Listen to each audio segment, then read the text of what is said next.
Hello friends, today I am going to teach you the national emergency. तो चलिए शुरू करते हैं. Let's start. तो नेशनल इमरजेंसी में कौन से प्रोविजंस हैं पहले हम देख लेते हैं. सबसे पहला प्रोविजन है आर्टिकल 352. इसके अलावा आर्टिकल 353. इसके अलावा आर्टिकल 354, आर्टिकल 358, आर्टिकल 359. तो ये सारे आर्टिकल्स कवर करेंगे, लेकिन जो मेन आर्टिकल है इसमें वो ये है. तो नेशनल इमरजेंसी को समझने से पहले हम समझ लें कि नेशनल इमरजेंसी इंडिया पे कितनी बार इंपोज की गई है. तो नेशनल इमरजेंसी इंडिया पे 3 बार इंपोज की गई है. ये 3 टाइम्स इंपोज की गई है. 3 टाइम्स इम्पोज्ड. ठीक है. एक तो 1962 टू 1968. 1962 में चाइना वॉर हुआ था जैसा हम जानते हैं. दूसरा 1971 war, India Pakistan Bangladesh liberation war. और थर्ड है आपका 1975 टू 77. ठीक है. तो ये 3 टाइम्स इंपोज हुई नेशनल इमरजेंसी. अब देख लेते हैं आर्टिकल 352 के अंदर क्या ग्राउंड्स दिए हुए हैं. सबसे पहले हम देख लेंगे किन ग्राउंड्स पे नेशनल इमरजेंसी इंपोज होती है.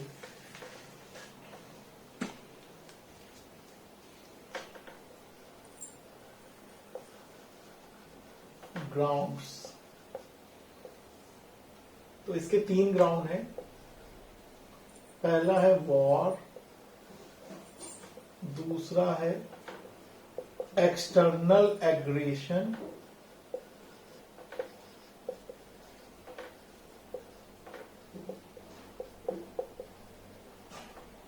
और तीसरा है आर्म्ड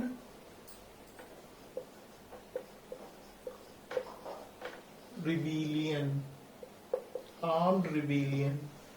तो ये 3 तरह के हैं. पहले 2 को हम कहते हैं एक्सटर्नल इमरजेंसी,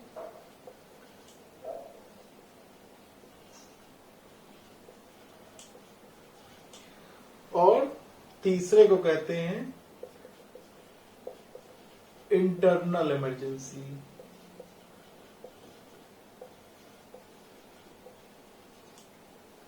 आर्म्ड रिबेलियन को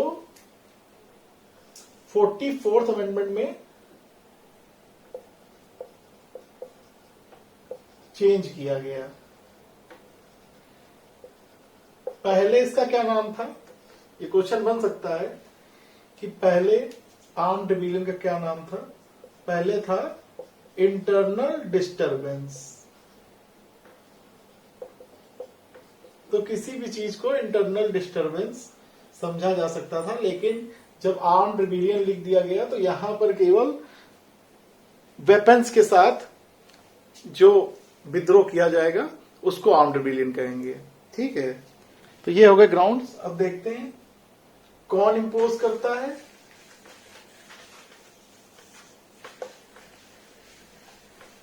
इंपोज करते हैं प्रेसिडेंट. और कैसे करते हैं ये चीज समझते हैं.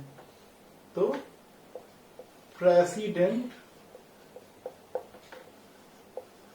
Presidents satisfaction. ये अभी आर्टिकल 352 ही कर रहे हैं हम लोग. इसको मैंने डिवाइड कर दिया है अलग अलग पार्ट्स में, जिससे आसानी से हम समझ सके। तो प्रेसिडेंट सेटिस्फैक्शन कैसे होती है? तो सबसे पहले प्रेसिडेंट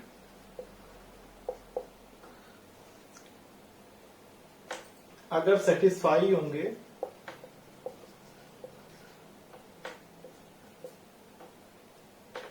कि इंडिया या एनी पार्ट ऑफ इंडिया, मतलब पूरे इंडिया पे या किसी पार्ट पे, पार्ट ऑफ इंडिया,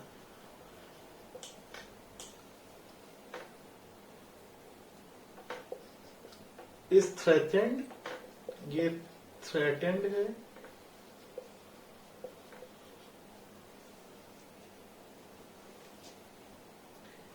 अगर वो सेटिस्फाई होंगे कि इंडिया या इंडिया का कोई पार्ट थ्रेटेंड है, ठीक है, तो वो प्रोक्लेम करेंगे। प्रोक्लेम मतलब घोषित करेंगे, प्रोक्लेम द नेशनल इमरजेंसी। तो वो नेशनल, अगर इंडिया या इंडिया का कोई पार्ट खतरे में है तो वो नेशनल इमरजेंसी घोषित करेंगे। तो सेटिस्फैक्शन किस तरह का होना चाहिए? ये personal satisfaction of, personal satisfaction of president नहीं होना चाहिए।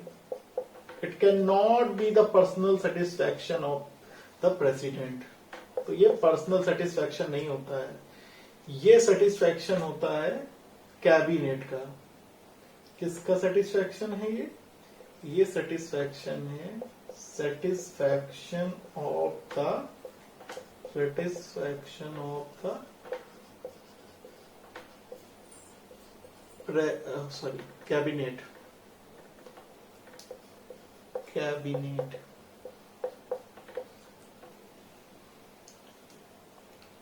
किस तरह का होगा? ओरली नहीं होगा, रिटन एडवाइस होगी, written advice of the cabinet, not merely on advice of PM।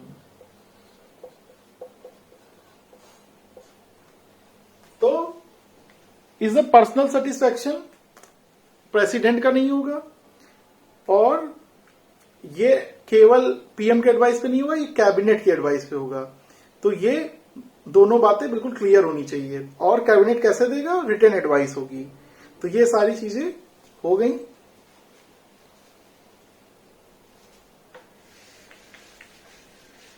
ये हो गया। और इसके अलावा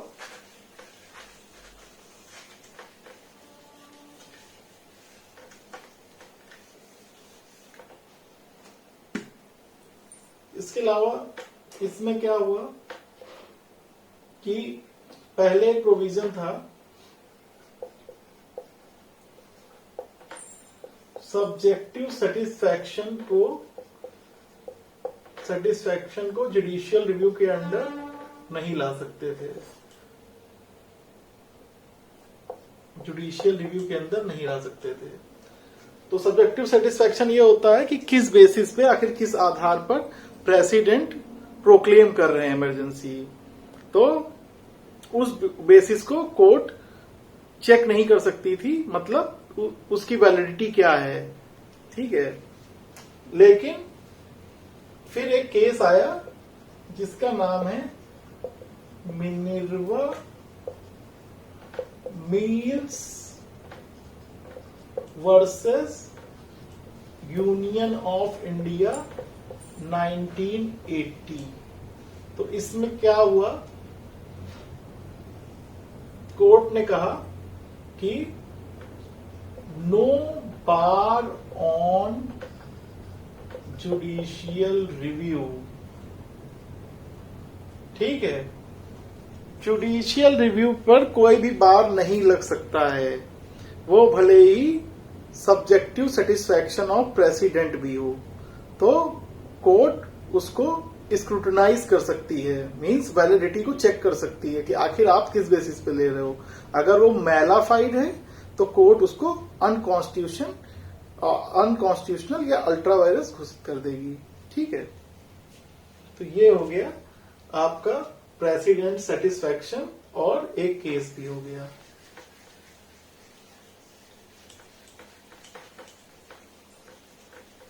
अब देख लेते हैं इसमें अप्रूवल कैसे होता है। अप्रूवल कैसे होता है, ठीक है। अप्रूवल का सीधा सिस्टम है, कैबिनेट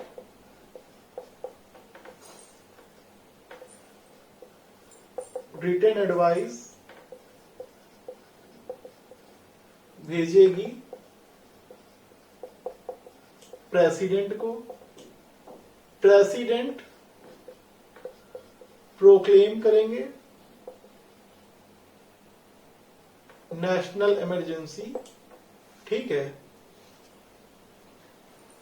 तो ये कितने दिन की होगी, 1 मंथ की, जब प्रेसिडेंट बोल रहे हैं। अब ये यहां से जाएगा पार्लियामेंट, प्रेसिडेंट पार्लियामेंट को ये नेशनल इमरजेंसी का रिकमेंडेशन भेज देंगे। इसमें पार्लियामेंट में लोकसभा होती है, राज्यसभा होती है। तो विद इन 1 मंथ पार्लियामेंट के दोनों हाउसेस को इसको पास करना पड़ेगा नेशनल इमरजेंसी को, तब ही नेशनल इमरजेंसी पूरी कंट्री या किसी पार्ट पे 6 मंथ्स के लिए अप्लाई होगी। तो मतलब 1 मंथ इधर, 6 मंथ्स ये, मतलब 7 मंथ्स हो जाएगा। तो 6 मंथ्स के लिए। और अगर फर्दर कंटिन्यूएंस चाहिए, फर्दर कंटिन्यूएंस चाहिए,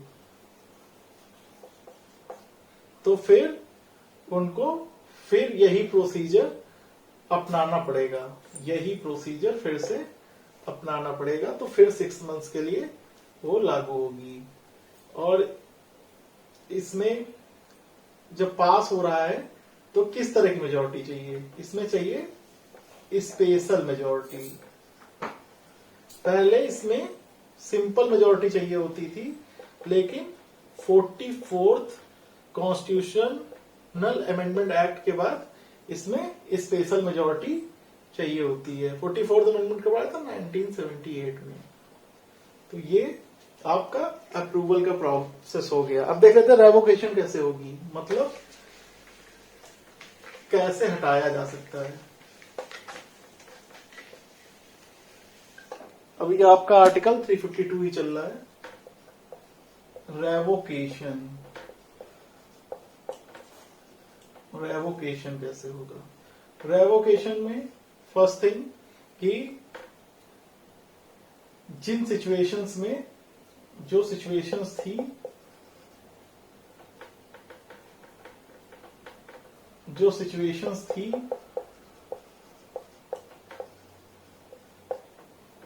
जिनमें नेशनल इमरजेंसी इंपोज की गई थी, अगर वो नहीं एग्जिस्ट कर रही हैं, नॉट एग्जिस्टेड, तो फिर ये नेशनल इमरजेंसी हट जाएगी। दूसरी सिचुएशन ये है कि अगर लोकसभा डिस अप्रूव कर दे इमरजेंसी को, तो ये 2 तरीके रेवोकेशन हो जाएगा। अब देख लेते हैं इफेक्ट्स क्या हुए। तो इफेक्ट्स आपका आर्टिकल 353 में दिए गए हैं। तो इफेक्ट्स क्या क्या हुए तो देख लेते हैं। इफेक्ट्स क्या क्या होते हैं नेशनल इमरजेंसी के। तो पहला है extension of centres executive power.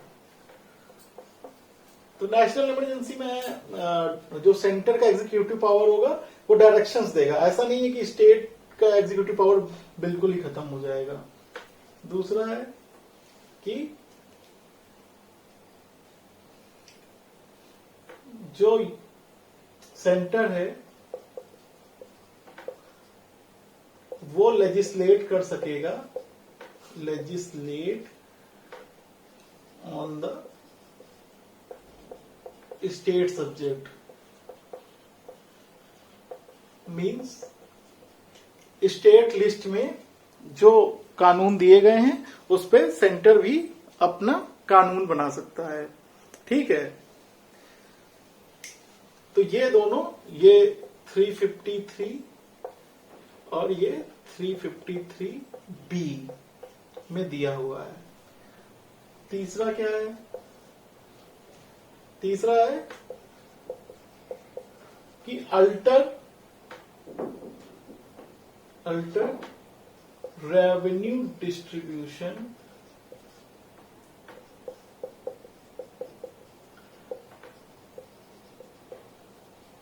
Between state and union. तो डेफिनेटली जब यूनियन के पास नेशनल इमरजेंसी में सारी पावर आ रही है तो ये भी एक पावर जो है जो रेवेन्यू डिस्ट्रीब्यूशन की है, तो वो इसमें रेवेन्यू डिस्ट्रीब्यूशन में क्या होता है, जो भी टैक्सेस होते हैं या डिफरेंट थिंग्स होती हैं जिससे जो है इनकम होती है गवर्नमेंट को, तो वो कुछ स्टेट को दिया जाता है और कुछ जो है यूनियन को दिया जाता है। मींस यूनियन ही देती है, बट बेसिकली यहां पर क्या हो जाएगा, पूरा जो है स्ट्रक्चर चेंज हो जाएगा क्योंकि यहां पे यूनियन की पावर बहुत ज्यादा बढ़ जाएंगी। फोर्थ, वो ये यहां पे दिया हुआ है आर्टिकल 354 में। और नेशनल इमरजेंसी में जो लोकसभा है वो 1 ईयर तक एक्सटेंड हो सकती है। ये कहां दिया हुआ है? 83 के 2 में। तो ये जो है इफेक्ट्स हो गए। ठीक है, तो ये हो गए आपके इफेक्ट्स। तो अब हमने आर्टिकल 354 तक देख लिया है। अब लास्ट के 2 आर्टिकल्स देख लेते हैं, 358 और 359। इसमें क्या हो रहा है, मतलब इसको ये भी कह सकते हैं इफेक्ट्स ऑन फंडामेंटल राइट्स। तो इसमें आर्टिकल 358, इधर है आर्टिकल 359। ठीक है, तो 358 में क्या होता है, 358 में आर्टिकल 19 में दी गई हैं 6 फ्रीडम्स। ठीक है, तो वो 6 फ्रीडम्स ऑटोमेटिकली सस्पेंड हो जाएंगी,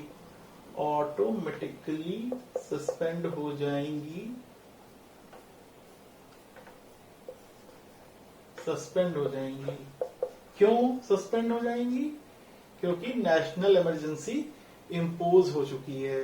लेकिन ये केवल पहले 2 जो ग्राउंड्स हैं, वॉर और एक्सटर्नल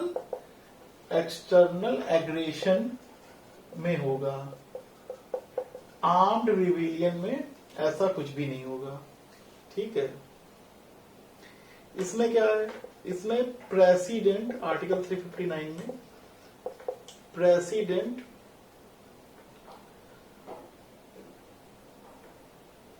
सस्पेंड करेंगे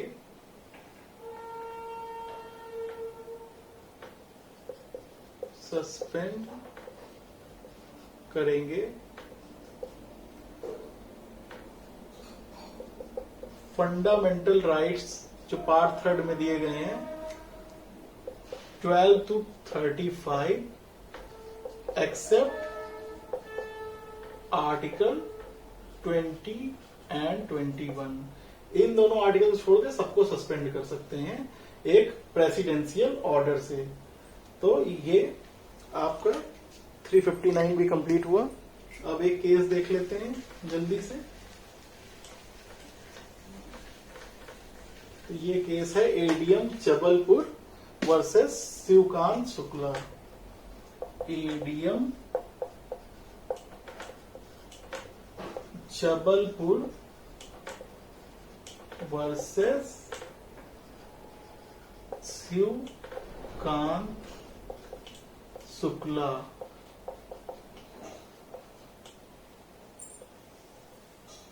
नाइनटीन 1976 का केस है ये।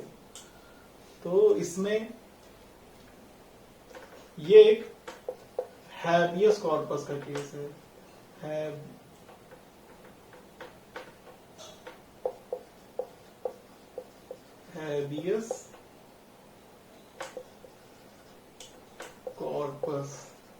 हैबियस कॉर्पस का केस है।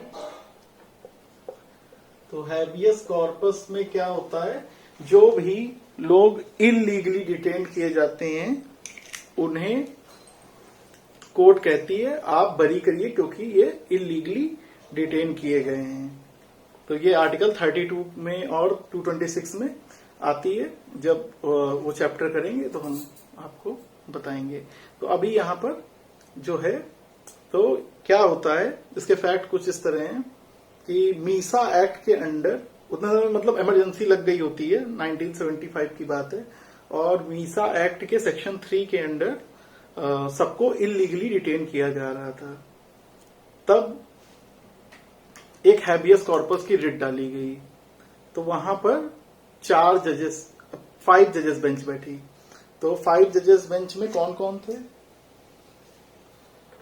5 जजेस बेंच में A.N. Ray, H. Beg, justice H. Bag,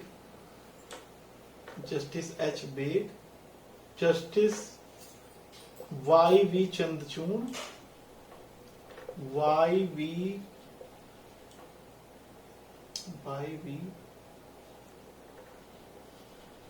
Chandrachud और P.N. भगवती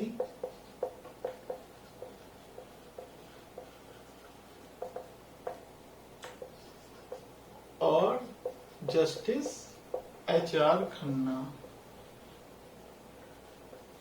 मतलब जस्टिस।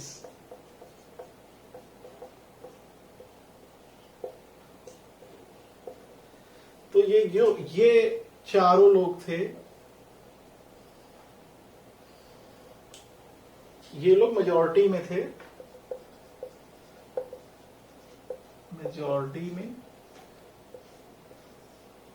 और इनकी जो जजमेंट थी डिसेंटिंग जजमेंट थी। तो पहले समझ लेते हैं मेजॉरिटी में क्या कहा जजेस ने। तो जजेस ने बोला कि ड्यूरिंग द इमरजेंसी आप हैबियस कॉर्पस की रिट अंडर द आर्टिकल 32 या आर्टिकल 226 नहीं डाल सकते, क्योंकि लाइफ एंड लिबर्टी जो है स्टेट से बड़ी नहीं है और इतने समय स्टेट की सिक्योरिटी महत्वपूर्ण है। तो लाइफ एंड लिबर्टी लॉ ने ही प्रोवाइड की है, तो लॉ उसको छीन भी सकता है। जबकि H.R. खन्ना का जो कहना था, जस्टिस H.R. खन्ना ने कहा कि लॉ लाइफ एंड लिबर्टी जो है संविधान के अप्लाई होने से पहले से हैं। ऐसा नहीं है कि लाइफ एंड लिबर्टी तभी चालू हुई जब संविधान लागू हुआ। तो ये सब बहुत ही बेसिक एलिमेंट्स हैं और लाइफ एंड लिबर्टी सबको प्रोवाइड होनी चाहिए with procedure establish with law. मतलब जो कानूनी प्रक्रिया है उसके तहत ही जो है चीजों को चलना चाहिए। अब आप किसी को इलीगल डिटेन कर रहे हो तो वो कानूनी प्रक्रिया नहीं है, वो चाहे कोई भी सिचुएशन हो, या इमरजेंसी हो या नॉर्मल टाइम्स हो, चीज सेम है। तो H.R. खन्ना की उतने समय तो जो है बात नहीं सुनी गई, लेकिन बाद में 44th जो अमेंडमेंट हुआ उसके अंडर में ये जो जजमेंट था इन 4 जजेस का, ये 4 जजेस बहुत ही माहिर और ग्रेटेस्ट जजेस हैं, बट यहां पर इनको एक राइट डिसीजन ना लेते हुए देखा गया। ठीक है, तो HR खन्ना का ये जो जजमेंट है, इसको 44th जो कॉन्स्टिट्यूशनल अमेंडमेंट था, इसमें बोला गया कि, देख लेते हैं क्या बोला। 44th अमेंडमेंट के थ्रू आर्टिकल 20 और 21 को एग्जेम्पशन में डाल दिया गया कि भाई सारे आर्टिकल्स हट जाएंगे बट ये 2 आर्टिकल्स नहीं हटेंगे। और यही अभी KS पुत्तास्वामी वाले केस में भी YV चंद्रचूड़ के बेटे DY चंद्रचूड़, अब वो चीफ जस्टिस बनेंगे अभी UU ललित के बाद। तो ये उन्होंने बोला कि जो है वो जजमेंट गलत थी ADM जबलपुर वाली।